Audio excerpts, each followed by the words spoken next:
ಅಲ್ಲ ಹಳೆ ಅರ್ಜಿಗಳೆಲ್ಲ ನಮ್ಮ ಸರ್ಕಾರ ಇರಬೇಕು ಟಾರ್ಗೆಟ್ ಎಷ್ಟಿತ್ತು ಈ ಸರ್ಕಾರದಲ್ಲಿ ಟಾರ್ಗೆಟ್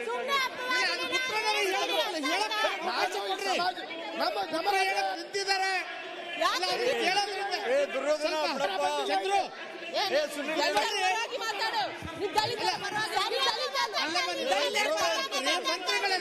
ಉತ್ತರ ಹೇಳಕ್ ನಿಂತಾರೆ ಅಲ್ಲ ಅದನ್ನ ಕೇಳ್ರಿ ಇಲ್ಲಿ ಮಂತ್ರಿಗಳು ನಿಂತಾರೆ ಉತ್ತರ ಹೇಳ್ತಾರೆ 2 ನಿಮಿಷ ಕುತ್ಕೊಂಡು ಸರ್ ತಾಳ್ಮೆಯಿಂದ ಕೇಳ್ರಲ್ಲ ಸರ್ ಸರ್ ಉತ್ತರ ಹೇಳಿ ಸರ್ ಆಯ್ತಾ ಆಯ್ತು ಈಗ ಮಾನ್ಯ ಉಪಾಧ್ಯಕ್ಷರೇ ನಮ್ಮ ಡಾಕ್ಟರ್ ಚಂದ್ರು ಅವರು ಅವ್ರ ಕ್ಷೇತ್ರಕ್ಕೆ ಸಂಬಂಧಪಟ್ಟ ಕೇಳಿದ್ರು ಅದನ್ನ ಕ್ಲಿಯರ್ ಮಾಡಿದ್ದೀನಿ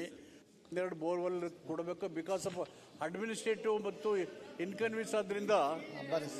ಆಯ್ತಾಯ್ತು ಹೇಳ್ತೆ ರಾಜ್ಯದ ಒಟ್ಟಾರೆ ನಮ್ಮ ಎಲ್ಲ